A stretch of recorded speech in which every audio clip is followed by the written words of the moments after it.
When we tested the Ford E-Transit in a previous video, people came out of the woodwork. Commenters did not like this vehicle's range, charging performance, or other features. But I've got to ask, will it be any different with that bright red beast parked behind me? That's the 2024 Mercedes-Benz eSprinter. Or do you all have your shivs sharpened and are still ready to attack? Anyway, in this video, we're doing both a range test and seeing how long it takes to charge up this all-electric commercial van. There's a lot to get to, so let's hop to it.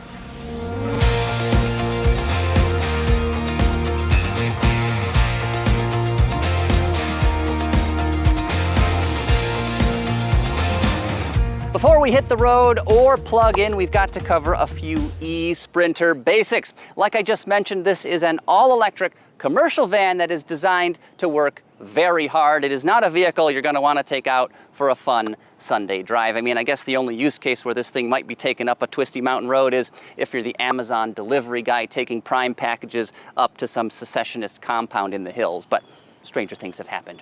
Anyway, the 2024 eSprinter is really only available in one configuration. You can get this vehicle as a cargo van with a high roof, and it is a very high roof. If I pop the doors here and hop inside, you can see we've got just shy of 80 inches of headroom in here. Obviously plenty of space to stand up and maybe even enough to play a game of basketball. It's absolutely gargantuan.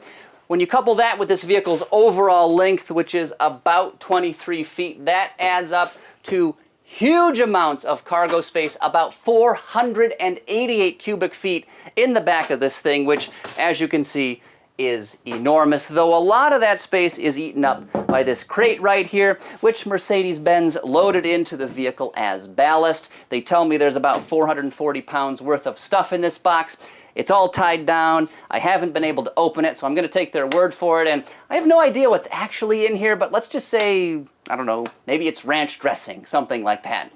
As for capacities, the maximum payload you can load into one of these eSprinters is 2,624 pounds, and the maximum gross vehicle weight rating is just shy of 9,400. Storing energy is an LFP battery pack with a usable capacity of 113 kilowatt hours. Now, LFP batteries do have some big advantages over the NMC chemistry that is often used in passenger EVs. LFPs have longer life. They also can cost a little bit less. You don't have to worry about capping your charging at 80%. And LFP batteries are generally safer. They're much less likely to have a thermal event, that is, bursting into flames, which of course is really, really bad. Now, LFPs do have some downsides as well. They're not as energy dense, so you've got to have a much larger battery pack, and heavier, of course, to get the same amount of range. And then LFPs don't charge as quickly or put out power as well as an NMC battery, so they're not as good in performance applications. But anyway, our eSprinter here is fitted with the optional high-output drivetrain that lets you DC fast charge at up to 115 kilowatts, which is enough to get you from 10 to 80% in about 42 minutes, which really isn't all that good for a passenger vehicle. But again, this is a commercial van, so the use cases are completely different. You're much more likely to go out on somewhat of a fixed route with the eSprinter and then return again to a depot where you will probably level 2 charge overnight. You're not really going to a DC fast charger necessarily if you're a commercial customer getting a fleet of eSprinters. But speaking of AC charging, it tops out at 9.6 kilowatts, which should be enough to get you from 0 to 100% in between 12 and 13 hours. Not too shabby, really. Now, I mentioned the high output drivetrain. There's also a standard drivetrain available in this vehicle. It is $3,430 less expensive, but it DC fast charges way slower, and you get significantly less output as well. Now, unfortunately, there is no official range estimate. This is a commercial vehicle after all, but Mercedes-Benz tells me that in testing that is consistent with what the EPA does, they expect this eSprinter to have about 206 miles of range when the battery pack is full, which really isn't all that bad. Now, with all of those specs out of the way, I do think the 2024 eSprinter compares very favorably to other all-electric commercial vans from makers like BrightDrop and Rivian, though I've got to say, this vehicle's #1 competitor is probably the Ford E-Transit. Comparing these two gargantuan EVs, the updated 2024 Ford E-Transit has an 89 kilowatt-hour battery pack, which, while larger than before, is still a good bit smaller than the eSprinters. Accordingly, the manufacturer estimated range is much less, just 159 miles. Now, DC fast charging peaks at 115 kilowatts for both vehicles, which of course is the same, so there's no advantage either way. The E-Transit has 266 horsepower and 317 pound-feet of torque, compared to 201 and 295, respectively, for high-output eSprinters. The Ford's max payload is 3,880 pounds, or 4,428 for the cutaway version, which is a big difference. And that's another curious advantage for the E-Transit. You can get it as a cargo van, a chassis cab, or a cutaway. Then, this vehicle is available with 3 roof heights and 2 lengths. Finally, the price difference between these two vehicles is also pretty large, but we'll get to that in just a bit. I think Mercedes-Benz was taking a one-and-done approach with the eSprinter, at least for the 2024 model year, offering a single versatile flavor that works well for most commercial customers, rather than trying to offer something for everyone. Regardless, though, let's hit the road. Alrighty, now we are moving at last. And for the sake of our tests here, I'm driving this vehicle very normally. I'm not using the eco mode, nor am I trying to hypermile or race everybody from stoplight to stoplight. I've also got the air conditioning running because it is hotter than the blazes of hellfire and damnation today, and it is incredibly humid, stickier than a bucket of tar. So we do have the AC pumping to keep us reasonably comfortable on this shoot today. But the moral of the story is I'm trying to drive this thing very normally, just like any commercial customer would, and if it's hot out, they're going to be running the air conditioning as well. So when I hopped in the driver's seat this morning, of course the battery was fully charged up to 100%, and the van's guessometer here was estimating that we had about 180 miles of range, which really isn't too bad, though of course we will check on that as I continue driving, so make sure you stick around for that. But the million-dollar question here is, does the eSprinter offer enough estimated range? And I'll tell you, it's a lot better than that E-Transit we tested a couple years back. The model that we had was only estimated to get you about 116 miles on a full charge, which when you look at the number, it's really not all that much. But Ford designed that vehicle for a very specific customer, folks that are delivering packages or doing light-duty work around town. And for those people, it's probably more than enough. And of course, this Sprinter has even longer legs, so it's not a problem. Now, if you do need a big van with more range than an eSprinter or E-Transit can provide, either automaker will happily sell you a combustion-powered van. And both of those are great choices as well. Alrighty, I think it's time we checked in on our estimated range and battery percentage. Right now the vehicle is telling me we've got 129 miles to empty, and the battery pack says it is at a 65% state of charge. So overall, I think we're doing all right. Well, traffic has slowed down to a crawl here on the highway. It is rush hour, so we're just gonna roll with it. But anyway, the eSprinter is rear-wheel drive, just like a proper sports car. And like I said earlier, we've got 201 horsepower in this thing, as well as 295 pound-feet of torque. And those figures do provide acceptable acceleration and nothing more. This vehicle is far from quick. I mean, it will get up to highway speeds. It does move okay, but you're never gonna outrun, you know, the Comparo that's parked in the lane next to you. Also, the top speed here is just 75 miles per hour. So if you're in a hurry, maybe get a different vehicle than the eSprinter. This thing is also rated to tow up to 4,200 pounds, which sounds absolutely terrifying because this thing doesn't have a whole lot of performance to begin with. And then if you hook a trailer to the back, yeah, no thanks. No thanks. Giving drivers some choice, the eSprinter does have 3 different driving modes, and you can access those via a button here on the dashboard that is just below the power switch. So right now I'm in Comfort, which is basically the normal mode, though there's also Eco, which caps the motor output to 100 kilowatts to deliver greater efficiency. Then there's also Maximum Range, which limits output to 80 kilowatts and also reduces other vehicle functions, notably the climate control system, to help you get as many miles out of a charge as possible. Now, you also get 5, count them up, 5 different regenerative braking settings. I've got it in the most aggressive one right now, which is called Strong, and it shows up as D- in the instrument cluster. But there's also D, which is normal. There's D+, which is slight. There's D++, which is no regenerative braking. And then there's D Auto, which sort of adapts to how you are driving the vehicle. And you can very easily switch between these settings by using the paddles here on the steering wheel. So lots of great choice when it comes to regen in this vehicle. Okay, so we've been driving for a little bit longer now. It's time to once again check in on our range, and the vehicle says we've got about 116 miles to empty with the battery at about 58%. So we're doing quite well here. It's going to take a good long while to drain this battery enough to charge it up again, so wish me luck. Dynamically, I'll tell you, this eSprinter feels like pretty much any other large van. It is a bit ponderous because it's so gigantic. It's also kind of slow, like I mentioned earlier. The rearward visibility is terrible, especially in this model because there's no glass in the bulkhead partition here. It's just solid. Not that a window is going to help very much, but still every little bit can make a difference. And then the brake pedal, I really wish it were a touch firmer. It is super mushy, and stepping on it kind of feels like you put your foot into a bowl of pudding. I can almost feel the pedal cover squishing between my toes, which can make stopping smoothly a bit of a challenge, so I wish they'd firm up that brake pedal just a touch. As for the steering, it makes this giant van feel surprisingly nimble. The steering is honestly quite car-like. It's light and crisp and more engaging than you might expect for something this large. Also, compared to the Ford that I've been talking so much about, I feel like I'm sitting much farther back in this Mercedes-Benz. In the E-Transit, you're like right on top of those front wheels, but here, I'm a little bit more comfortable. I'm a little bit farther back than in the Ford, like I mentioned. Additionally, the ride in this thing, while quite firm, is surprisingly settled.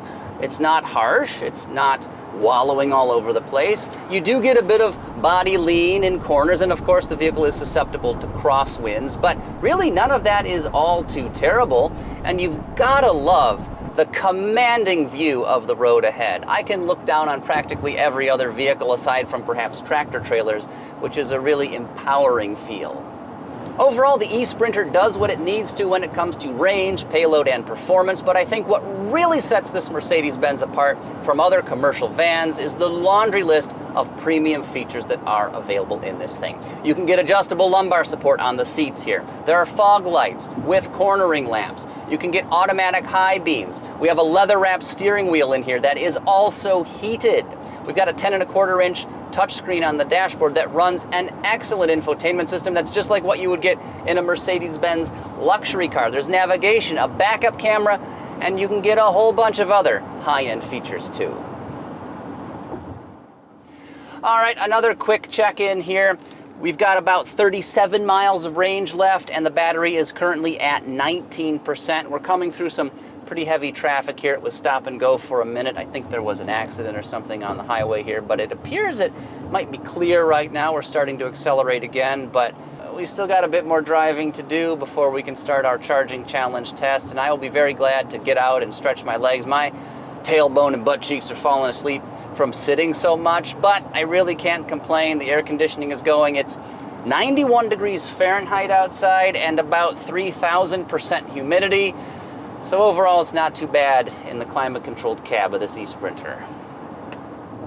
In addition to all of those features I just mentioned, many of which do come in options groups, you can fit this vehicle with a whole range of standalone amenities. So we have 16-inch wheels on this example. You can grab those as well if you want. We also have a heated windshield, which undoubtedly helps melt snow and ice very quickly in cold weather, though I will caution you, you can see the wires in the glass just a little bit, which my eyes do find a tiny bit distracting.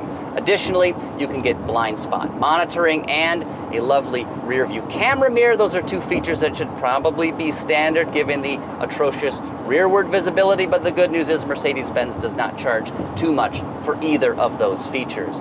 As for the cabin, it is surprisingly nice. Yes, there's a lot of hard plastic. This is a commercial grade vehicle after all, but it is attractively grained The build quality is fantastic. For the most part, everything feels rock solid. In our tester here, our seats are wrapped in a very high quality leatherette, and these buckets are really quite comfortable, very firm, a nice height above the floor. I do, however, wish I could angle the backrest rearward more. It's pretty upright and it's hitting the bulkhead here, so if I could just tip that back just a tiny bit, I'd be a lot more comfortable. But overall, this vehicle is quite accommodating for passengers, though be warned, it's quite a climb up to get behind the wheel, to get inside, so you might need a step stool if you're of shorter stature. Be aware of that. I, however, do not, because I am part simian. I don't throw feces, though.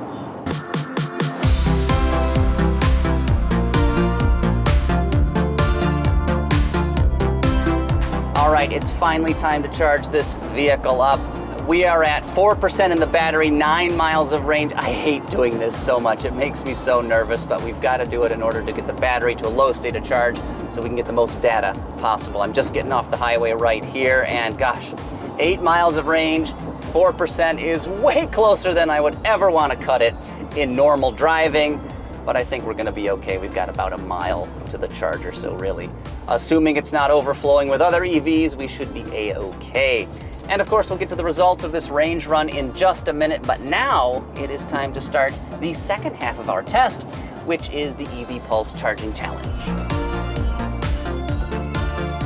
Here at our local Electrify America, we hooked this eSprinter up to a 350 kilowatt charger, which should be more than enough since, remember, this van tops out at just 115. While we wait for this thing to juice up, let's talk a bit about how we test vehicles' charging performance here at EV Pulse. Now, if you already know or simply don't care, well, feel free to skip ahead. So, before pulling up to a DC fast charger, we deplete a vehicle's battery to between 5 and 10% by driving on the highway for at least 30 minutes. This ensures the battery pack is warm for optimal charging performance. If preconditioning is available, we activate it. Next, we plug into a DC fast charger that delivers at least as many kilowatts of juice as the vehicle can accept, so the charger is not the limiting factor. We then monitor the progress all the way to 100%, so afterwards we can analyze the full charging curve. A few additional notes. In normal use, you'll only want to DC fast charge to about 80%. After that, the charging rate dramatically decreases, meaning the last 20% takes way longer to get, so be aware. DC fast charging is also best used on road trips. If you own an EV, most of the time you'll want to juice up at home using a slower, but more convenient and economical Level 2 charger. Finally, weather can be a big factor as batteries don't absorb energy as quickly in the cold. With this van, the conditions were good. It was sunny with temps in the 90s Fahrenheit.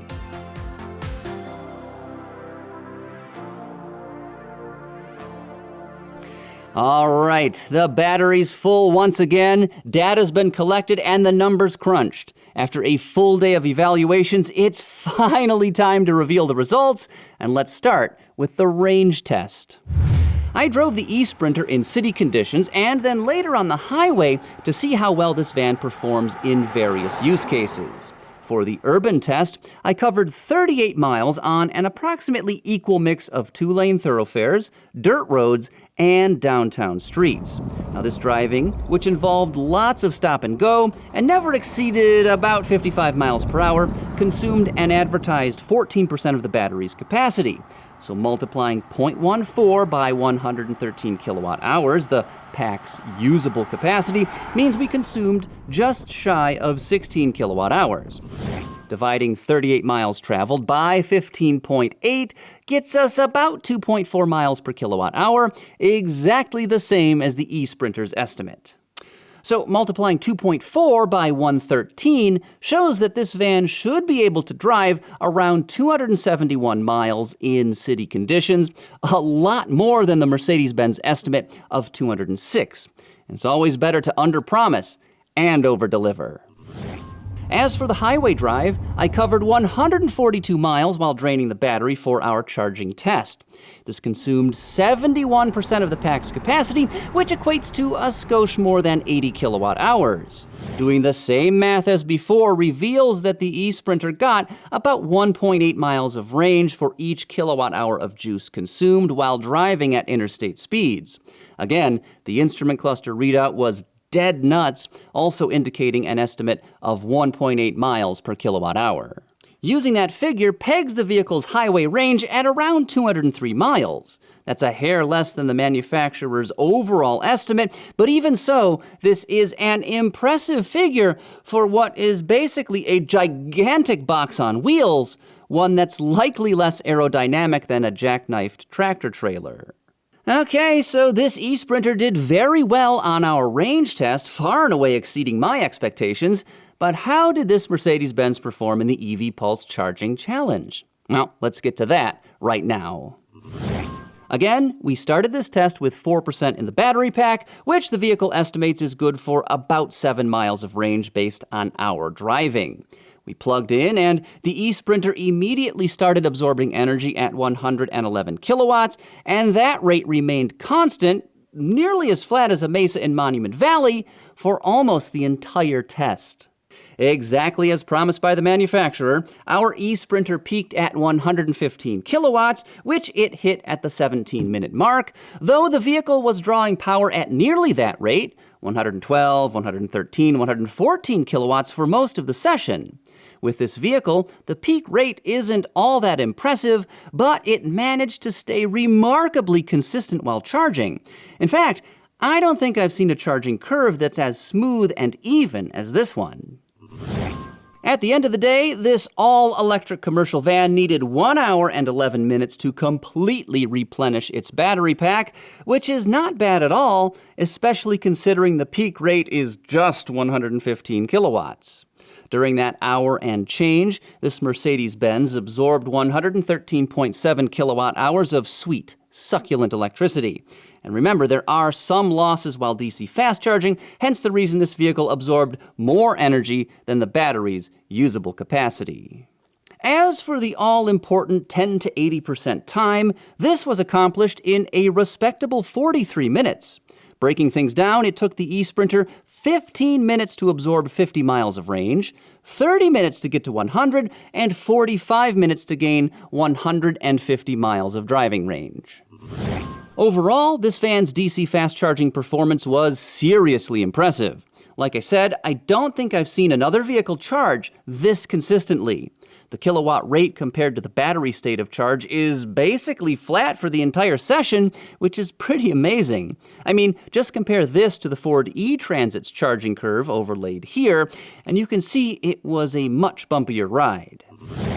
All told, the eSprinter needed 71 minutes to go from 4 to 100%.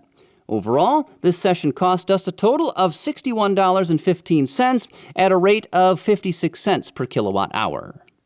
Well, the sun is setting behind me, but there's still one thing we haven't covered, and that, of course, is pricing.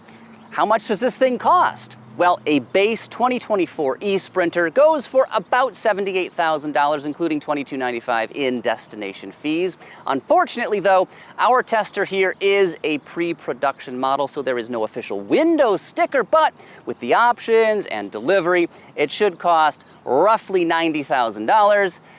Which is a lot of money, especially when you consider that an entry-level e-Transit starts at roughly 60 grand, and of course, you can get a combustion-powered Sprinter in the low 50s. The quality is undeniable, and it offers loads of great features, but the eSprinter does feel a little one-dimensional. Fortunately, that is changing for the 2025 model year because Mercedes-Benz is offering much more choice. You'll be able to get one of these vans with a smaller 81 kilowatt hour battery pack. There will be a standard roof height form factor and even a shorter 144-inch wheelbase. These changes significantly reduce the price and dramatically increase payload capacity, which will top out at 3,516 pounds, a jump of 892 over our tester. So if you're looking for an electric delivery vehicle or a work van and the range meets your needs, the eSprinter here is an excellent choice. But did it win you over compared to the Ford E-Transit? Well, let us know in the comments down below. I know you will. You should be able to find these at dealerships right now, though the improved 2025 model is slated to go on sale in the second half of the year. Now, before you nab a brand new eSprinter, you should really learn all about its primary rival, the Ford E-Transit. We did a comprehensive range and charging test of this vehicle, which you can watch right now by clicking right over here. Which of these vehicles is better? Well, you're going to have to check out the video to find out.